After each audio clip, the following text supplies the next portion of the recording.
हिंदी विषय को लेकर चर्चा करने वाले हैं और इसके लिए हमारे साथ नेहा मैम जुड़ चुकी है। मैम, अभी तक तो नोटिफिकेशन नहीं आया है, पर अब एक-एक दिन महत्वपूर्ण है, तो हम चाहते हैं कि हमारे अभ्यर्थियों को तैयारी अगर करना है व्याख्याता का, तो कैसे करें? पाठ्यक्रम क्या हो सकता है, क्या हो सकता है विषय वस्तु? इसके बारे में हमारे अभ्यर्थियों को आप जानकारी देने का कष्ट करें। बिल्कुल सर। सबसे पहले तो सर जो नंबर का सिलसिला था वो थोड़ा-सा बदल गया है व्याख्याता और अदर शिक्षक वर्ग के लिए भी। पहले 150 नंबर का हुआ करता था, अब 100 नंबर का है। 100 नंबर नंबर जैसे ही कम होता है और कंटेंट ज़्यादा होता है तो पढ़ने के तरीके में सबसे ज़्यादा दुविधा होती है। सही है। व्याख्याता में आप देखेंगे कि पद्य खंड में 15 और गद्य खंड में 15 आपको दिख रहा है। और मतलब जी बिल्कुल इतना आने का चांसेस। और ये जो सिलेबस हम लोग ने डिजाइन किया है ये अदर स्टेट में जो एग्जाम हुए हैं लेकिन वहाँ के एग्जाम ज्यादा नंबर के हैं, उसमें से हम इसमें कुछ बनाकर देखा है। तो पद्य और गद्य खंड के हिसाब से 15-15 नंबर। तो यहाँ पर आप चारों काल को तो पढ़ेंगे लेकिन बहुत डिटेल में पढ़ेंगे। यहाँ पे हो सकता है कि पात्रों के नाम भी आ जाए, पंक्तियां भी आपसे पूछी जाएं। व्याख्याता है मतलब पीजीटी लेवल है तो उस लेवल तक जाएगा जी।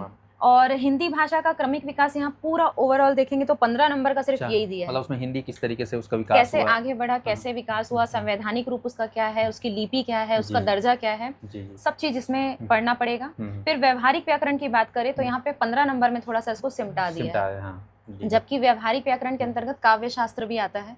तो व्याख्याता वालों को यहाँ थोड़ी ज्यादा मेहनत करनी पड़ेगी कि उनको व्याकरण भी पढ़ना पड़ेगा जो सामान्य व्याकरण होता है, और उसके बाद उनको काव्य शास्त्र भी पढ़ना पड़ेगा। और इसमें छत्तीसगढ़ में चूंकि ये भर्ती हो रही है तो क्या छत्तीसगढ़ी भाषा साहित्य बिल्कुल है 5 नंबर का है, लेकिन हो सकता है 5 नंबर, बिल्कुल 5 नंबर का हो सकता है, लेकिन इस 5 नंबर में काफी सारी चीजें उनको पढ़नी होंगी। जी तो ये छत्तीसगढ़ी भाषा साहित्य हो गया 5 नंबर का। इनमें एक चीज और देखने को मिल रहा है वो है प्रयोजन मूलक हिंदी कौशल परीक्षण और सृजनात्मक लेखन करके जो मौलिक अभिव्यक्ति है। इसमें आप लोग डाले हैं तो ये ऐसा हो सकता है, ये हो सकता है 5 नंबर का, जिसमें आप समाचार से संबंधित जो प्रिंट मीडिया होती है उससे संबंधित एक आध प्रश्न आ जाए। तो ये वर्ग 2 वालों को पढ़ना चाहिए कि नहीं पढ़ना चाहिए? ये अभी अगर आप बोले अंदाजन के तौर पर तो पढ़ना भी चाहिए, हाँ, क्योंकि 30 नंबर का है उसमें, तो डेफिनेटली कुछ ना कुछ एक आध अंक का ये जानकारी होनी चाहिए, तो ये पढ़ सकते हैं। लेकिन व्याख्याता वालों को तो पढ़ना ही है। हाँ, और इसमें कहीं पर भी आप देख रहे होंगे कि पेडागोजी नहीं दिया है। हाँ, लेकिन कहीं ना कहीं ये जो सृजनात्मक लेखन, मौलिक अभिव्यक्ति, जो कौशल परीक्षण है, ये सब पेडागोजी को शो करता है। तो बाकायदा पढ़ना।